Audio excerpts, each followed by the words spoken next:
오늘의 설교의 제목은 십자가를 지신 예수님에 대한 사람들의 반응이라는 제목입니다. 본문은 그리스도께서 십자가에 죽으시는 장면을 보여주고 있는데 그 모습을 보면서 반응하는 다양한 사람들을 소개하고 있습니다. 사람들은 어떤 사건에 대해서 선하게도 반응하고 악하게도 반응을 합니다. 선하게 반응하는 사람들은 진실을 분별할 줄 알고 또한 양심이 살아있는 사람들입니다. 그러나 악하게 반응하는 것은 첫째는 잘못된 지식과 정보 때문에 그렇습니다. 그러니까 이단 같은 경우 여러분, 잘못된 정보가 들어오는 거예요. 그 사람 만나서 아무리 얘기해 보십시오, 절대로 자기가 잘못됐다고 그렇게 생각하지 않습니다. 그러니까 지금 늘 사람들의 생각들이 올바른 정보가 여기에 있지 아니하면 거짓 정보에 우리들이 속을 수도 있다라는 거예요. 그러니까 그 조선닷컴 대표, 이게 보수 중에 보수지 않습니까? 조갑재라는 그분이 하신 말씀이 있습니다. 근래에 뭐라고 얘기했냐면, 음모론은 그 음모론에 빠지면 정신이 피폐해지고 좀비처럼 된다라고 그렇게 말을 합니다. 그러니까 우리가 정확한 정보가 아니고 바른 정보가 아니고 거짓되고 잘못된 정보를 알게 되면, 그러니까 찌라시라는 게 심각한 거예요. 이 사회에 이것을 어떻게 우리가 분별해 내겠습니까? 이거 매우 심각한 시대에 살고 있습니다. 우리의 정보들이 지금 대부분 정보들은 내가 경험하지 않을 때는 언론을 통하여서라든지 어떤 책을 통하여서 그 정보를 갖게 되지 않겠습니까? 그런데 언론이든 요즘 특별히 언론 같은 경우는 요즘은 뭐예요? 유튜브 같은 경우라든지 SNS라든지 그것을 통하여서 정보들을 함께 공유하고 있는데, 그 정보가 출처가 어디고 정확한 근거가 뭐고, 여기에 대해서 잘못된 정보를 우리가 갖게 되면 그것이 저일 수도 있습니다. 여러분일 수도 있습니다. 그래서 제가 하나님 앞에 기도하면서 생각하는 것이 뭐냐면, 진리는요 변하지 않고 올바른 거기에 그걸 진리라고 말하지 않습니까? 근데 우리가 영원히 변하지 않는 진리를 뭐라고 말하는 거예요? 어떤 게 진리인 거예요? 하나님의 말씀인 거예요. 그러니까 성경적으로 여러분들이 누구의 소리를 듣다든지 정보보다도 지금은 이때에는 성경에서는 뭐라고 말하는가, 그리고 결과적으로 보게 될 때에 성경을 보면서 분별해 내는, 왜냐하면 성경은 이렇게 말씀하고 있지 않습니까? 열매를 보면 그 나무를 알 수 있다 그랬습니다.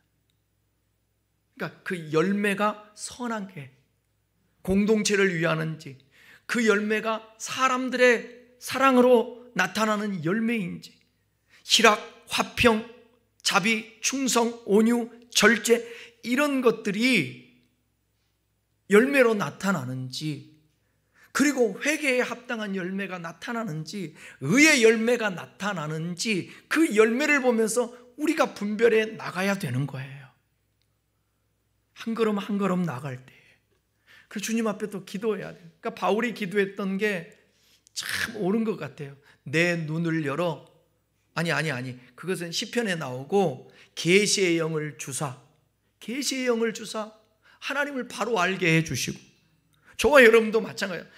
내 눈을 열고 내 귀를 열어서 하나님의 말씀을 올바로 읽고 들을 수 있도록 인도해 달라고 하나님 앞에 기도해야 되는 거예요.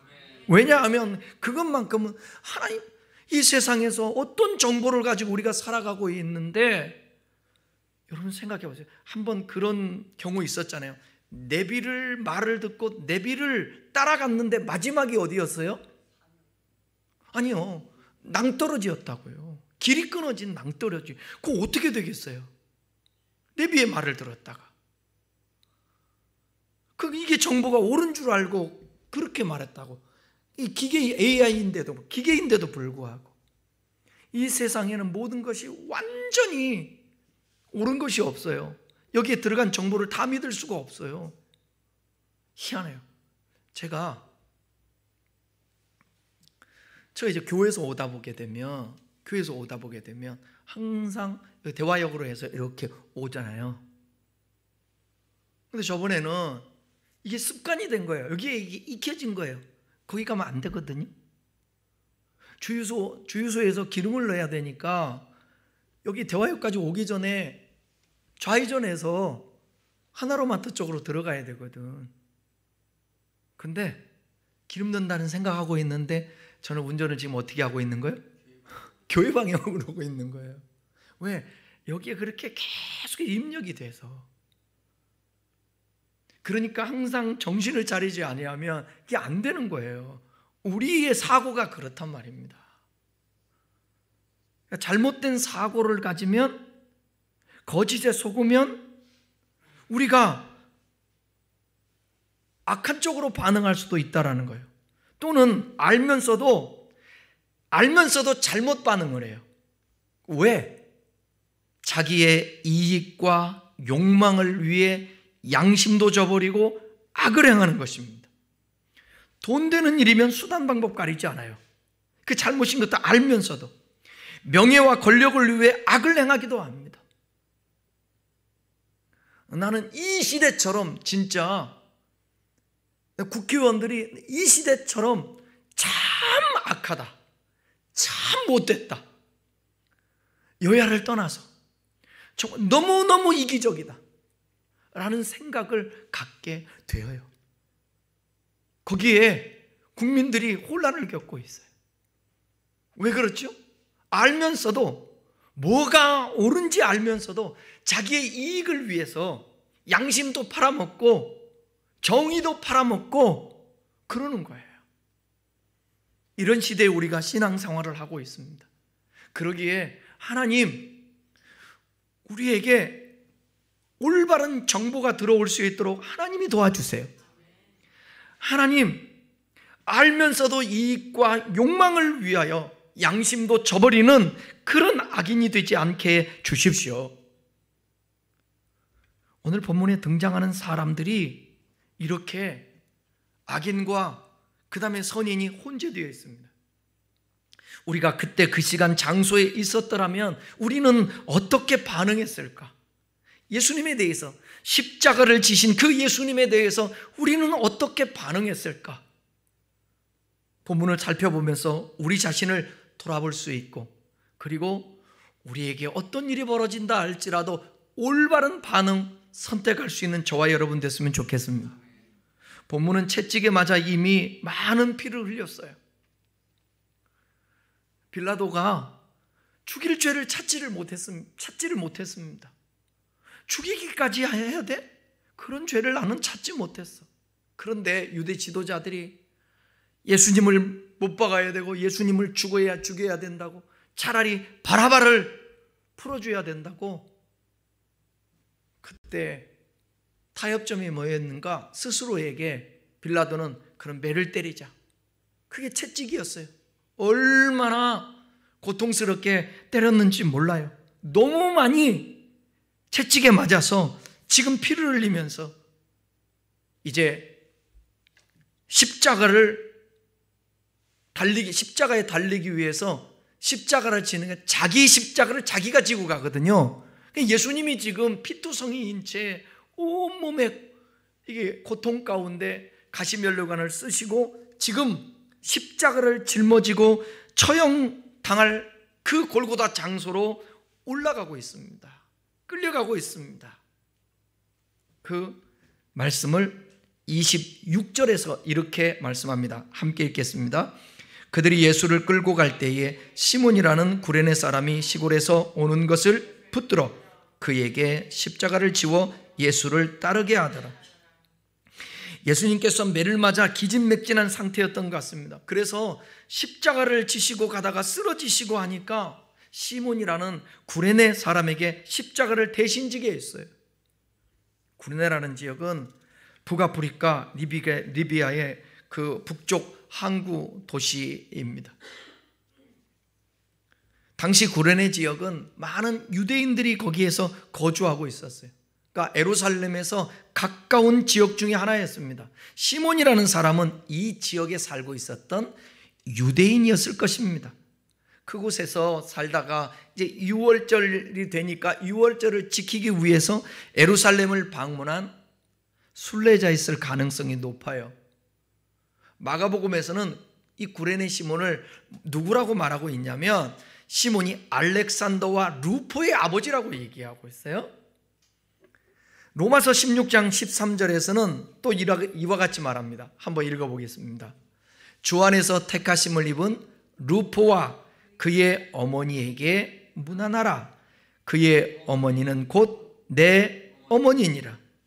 바울은 루포의 어머니에게 문안 인사하면서 그녀가 자신의 어머니와 같다고 이야기합니다. 그러니까 신앙이 되게 좋았죠. 아마도 구레네 사람 시몬은 로마 교회의 중심 역할을 했던 그의 아들 알렉산더와 후포의 아버지고 본인도 후에 그리스도인이 되었을 가능성이 높은 사람입니다. 그는 예수님을 대신해서 로마 병정들에게 의해서 강제로 십자가를 짊어지게 되었습니다. 그리고 예수님께서 십자가형을 당하는 소식이 예루살렘에 전해지자 많은 사람들은 그 모습을 지켜보기 위해서 예수님을 쫓습니다. 예수님을 따라와요. 27절은 그 많은 사람들이 두 무리로 나눠짐을 이야기하고 있습니다. 27절 읽겠습니다. 또 백성과 및 그를 위하여 가슴을 치며 슬피 우는 여자의 큰 무리가 따라오는지라. 여기 누가복음은 분명하게 사람들의 다양한 반응을 전달하죠. 백성들과 그 다음에 슬피 우는 여자. 많은 백성들이 십자가를 지기 위해 끌려가는 예수님을 구경했습니다. 그리고 그 안에는 통곡하면서 예수님을 위해 슬퍼하는 여인들이 있습니다.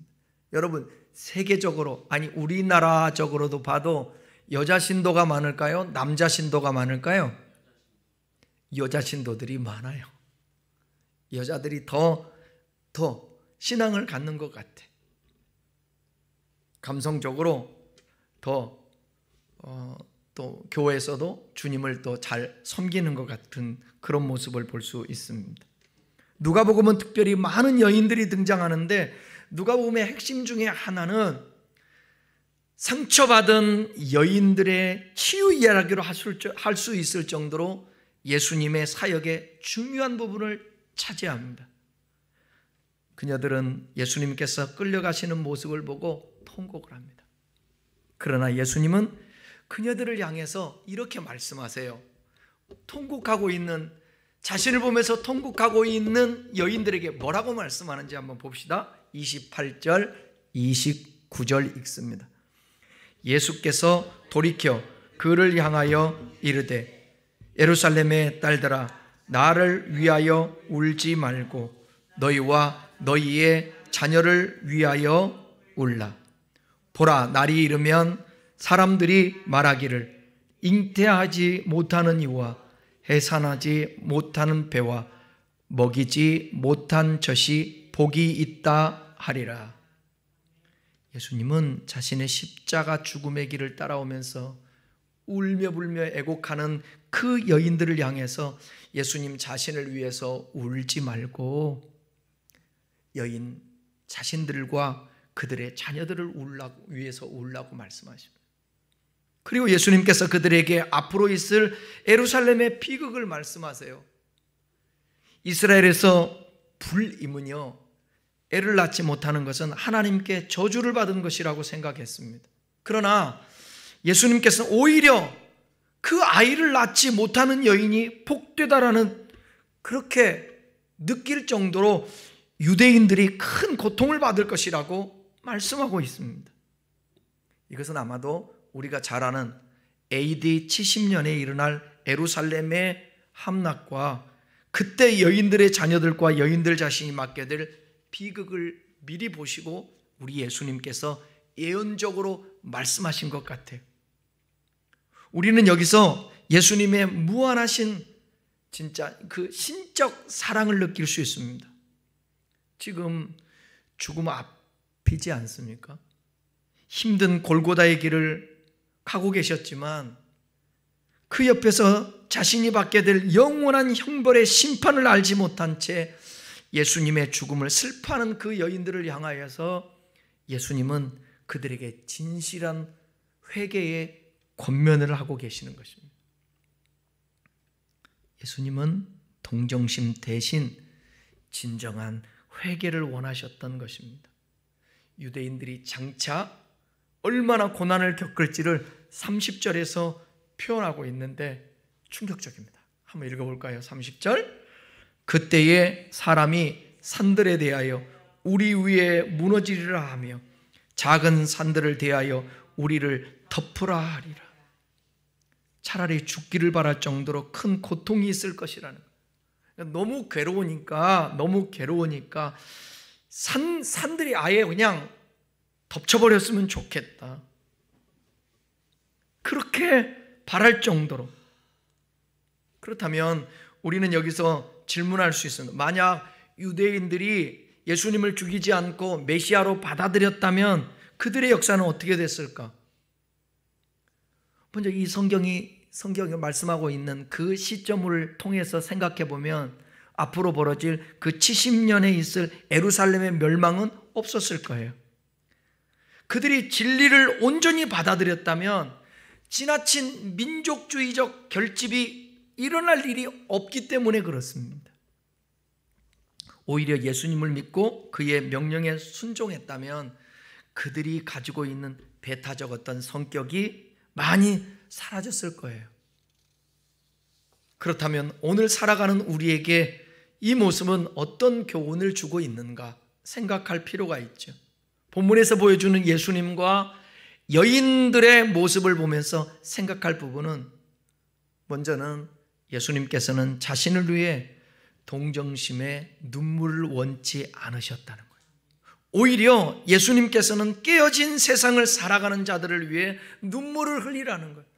자신은 아버지의 뜻대로 가야 될 그 길, 십자가의 길, 죽음의 길, 그 길을 가는 것입니다. 고통의 길이지만. 왜? 인류를 구원하기 위하여서. 또 생각할 것은 우리는 그리스도인으로서 고통받는 우리의 형제 자매를 위해 기도해야 된다는 거예요. 분명하게 여인들에게 하셨던 말은 유대인들에게 있을 고통에 대한 것인 것입니다. 그러나 유대인들의 모습은 예수 그리스도를 거절한 깨어진 우리의 내면을 보여주는 것이기도 합니다. 그렇기 때문에 이 말씀은 깨어진 세상에서 고통을 받아야만 하는 성도를 위한 말씀으로 받아들일 수도 있습니다.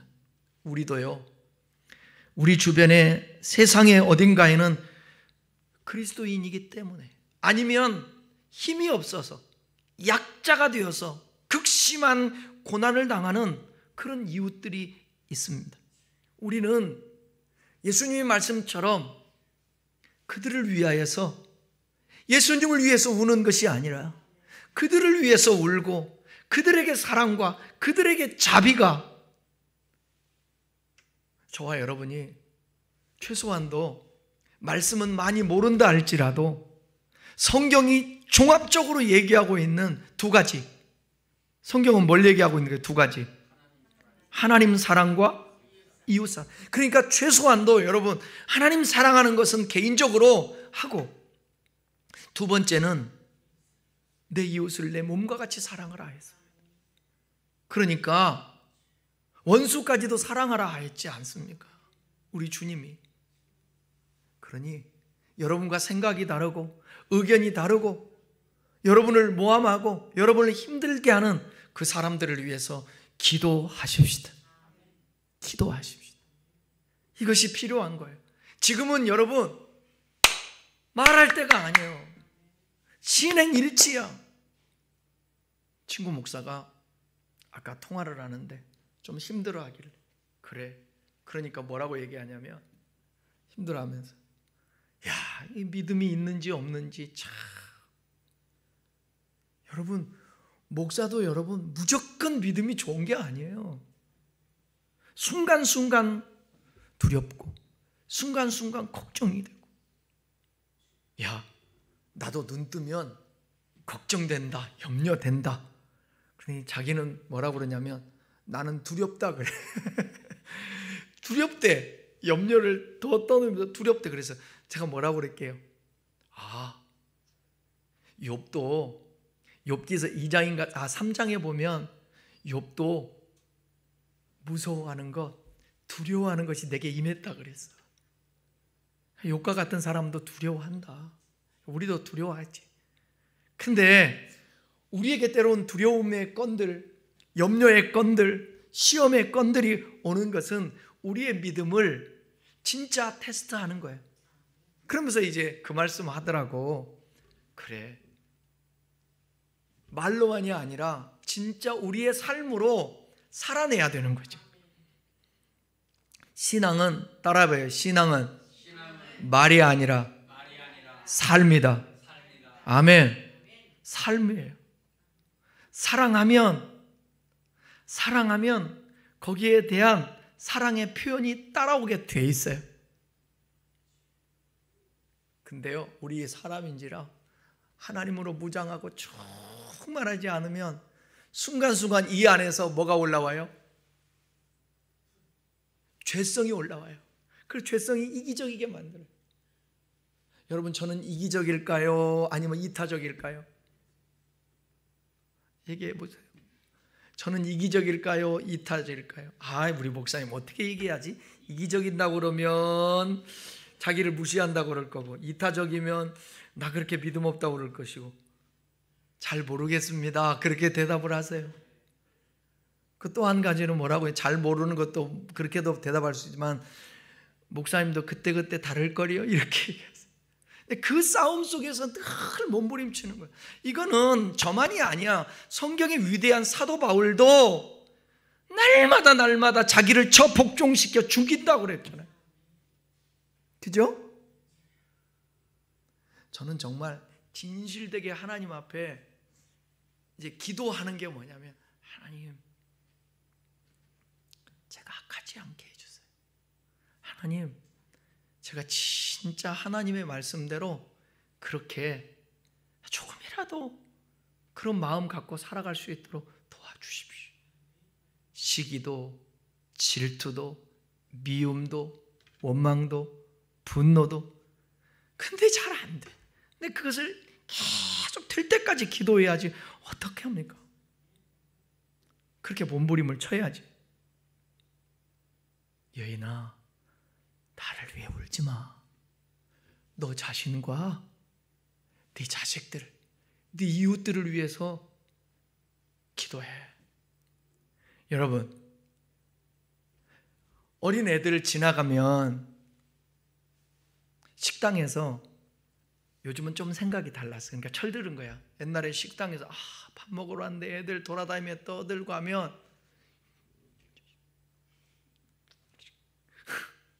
큰 소리는 못 치고 이렇게 눈이라도 크면서 가만히 있어.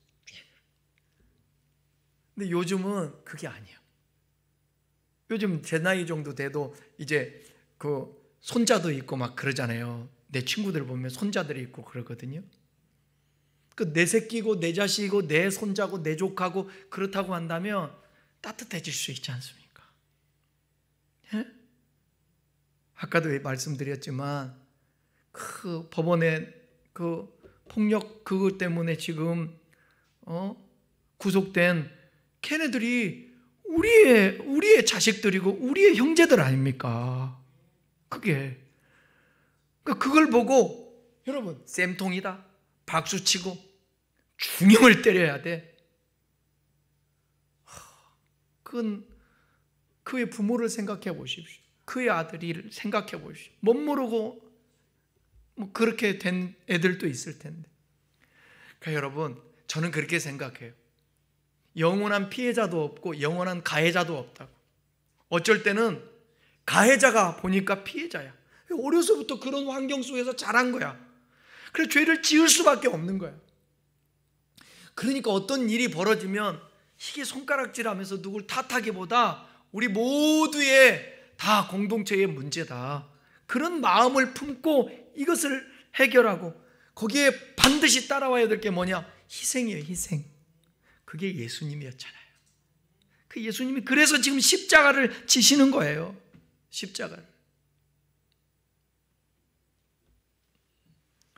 오늘도 우리 주변에 우리의 이웃 중에 누구도 쳐다보지 않는 그 사람들 중에 오늘도 고통당하고 있다는 사실을 알고 내 주변에 있는 사람들에게 기도해서 그들에게 또 조금이라도 힘이 되어주는 말과 도움을 줄 수 있고 물질적으로도 그러한 저와 여러분들이 되었으면 좋겠습니다. 여인들과의 대화 후에 예수님께서는 해골이라는 뜻을 가진 골고다 언덕에서 2명의 죄수들과 함께 십자가에 달리셨습니다.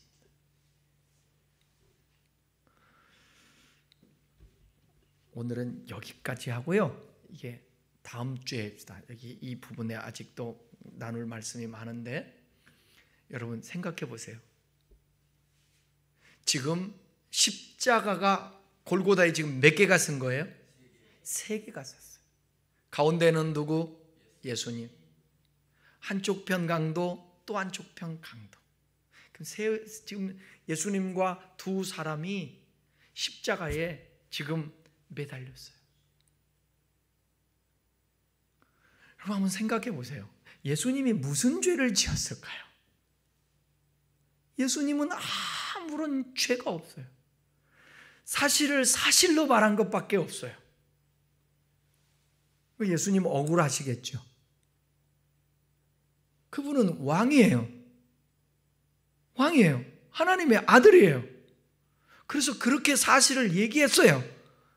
그렇다고 때리고 희롱하고 욕하고 십자가에 매다는 것입니다.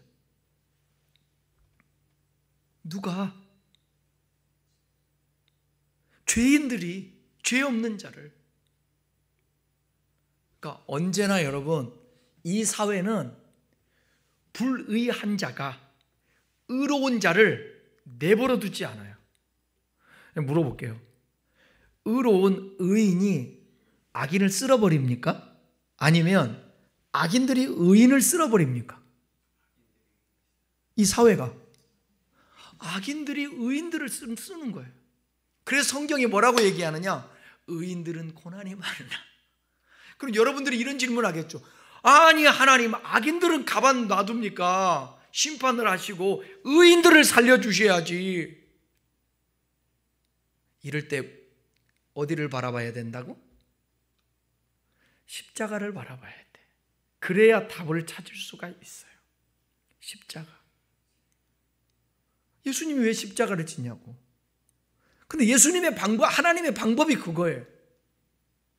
죄인들을 심판해서 폭력적으로 죽이고 심판하고, 그게 본 마음이 본심이 아니라는 거예요. 그래서 당신이 친히 하나님이니 당신이 십자가에서, 이게 십자가의 도가 진리예요. 십자가에서 친히 본인이 매달려 고통당하면서, 봐라, 내가 너희들에게 이런 고통을 심판을 하고 싶은데 내가 대신 진다고. 그러면서 우리에게 얘기하는 거예요. 의인들아, 너희도 고난받을 수 있다. 나처럼. 이 세상이 악해서. 그런데 성경은 이렇게 말해요. 의인은 여호와의 집에 영원히 거하리다. 악인은 바람에 나는 겨와 같고 견디지 못하고 심판을 받는다. 악한 일에 징벌이 속히 임하지 않음으로 인하여 악을 행하기에 담대한 사람들에 의해서 의인이 고난을 당해요. 그러나 성경은 말하여 악인은 장수치 못할지니, 이 말은 영원하지 않다라는 거예요. 영원하지 않다라는 거예요. 이 세상 난리법석을 떨어도 여러분, 정치권이 지금 이렇게 혼란이 있고 이날 혼란이 있어도 미국의 상왕이 권좌에 앉았어요. 상왕이. 누구? 예, 상왕이 권좌에 앉아서 전 세계를 지금 조락펴락해요. 아니 여러분 생각해 보세요. 저는 많은 걸 모르지만 지금 미래에 가장 무서운 게 뭐냐면 기후위기 아닙니까? 지금 기후 누구? 우리 다음 세대들 아니야? 근데 기후협약을 대통령 되면서 첫 번째 한 게 기후협약 탈퇴, 파괴.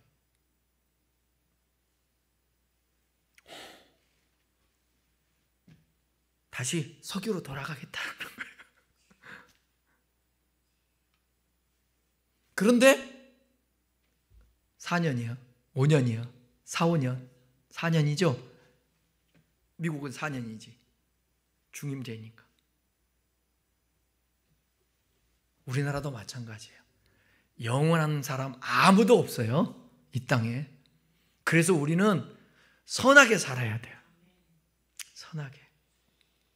다음 주에도 말씀드리겠지만 예수님 가운데서 지금 십자가에 매달려 있고 우편 강도가 있고 좌편 강도가 있어요. 여러분 우편 강도 죄인이에요 아니에요? 좌편 강도는요? 둘 다 어떤 죄를 지었는지는 몰라요. 근데 이거 아십니까? 이 죄인들 중에 하나는 하나님에게서 외면을 당하고 하나는 예수님의 음성을 들어요. 뭐라고? 네가 나와 함께 낙원에 있으리라. 그 소리를 들어요. 생각해 보세요. 예수님이 십자가에 달렸어요? 둘 다 지금 매달려 있어요? 우리 목사들 세계 속에서는 그 얘기를 해요. 인류 역사상 재수와 운이 제일 좋은 사람이 누구냐? 한쪽 편 강도. 우편 강도인지 좌편 강도인지 모르고 한쪽 편 강도. 왜냐하면 평생을 십자가에 매달릴 죄를 짓고 살다가 아이고 그 죽어가면서 한마디 예수님 앞에 고백을 하고 구원받아요. 어떤 사람들 그래.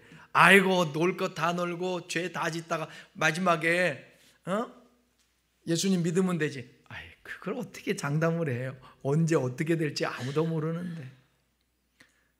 어쨌든 뭘 말하려고 하는가? 인간은 어차피 다 죄인이라는 거예요. 다 죄인이지만 오직 구원을 얻을 수 있는 방법은 그리스도의 은혜로 구원을 받을 수 있다라는 거예요. 사랑하는 여러분, 우리는 어떤 사건에서 예수님이 지금 십자가를 지신 이 사건에서 다양하게 반응을 합니다. 다양하게. 구경꾼도 있었고요. 그 다음에 울며 불며 통곡하는 사람 여인도 있었고요. 또 유대 지도자들처럼 예수님을 조롱하는 그런 사람도 있었고요. 아니 십자가에 달려서 죄인이면서도 예수님을 조롱해요. 뭐라고? 당신이 진짜 하나님의 아들이고 메시아면 자신도 좀 구원하고 나도 구원해 보라고. 또 어떤 이 한쪽 편 강도는 예수님 구원 받으실 때 낙원에 나도 함께 있게 해 주십시오. 그렇게 고백하는, 다양하게 반응하는 거예요. 다양하게. 이건 어떻게 우리가 해석해야 돼요? 하나님 어떻게 긍휼을 구해야죠. 주님 언제든지 항상 선한 쪽에 선택하고 반응할 수 있도록 도와주십시오. 그런 분별력이 우리들 안에 있고, 그러니까 기도거리가 참 많겠죠. 하나님, 우리 아들, 딸들이 사회생활하고 어딜 가든지 항상 줄을 설 때 하나님 잘 서게 해주세요.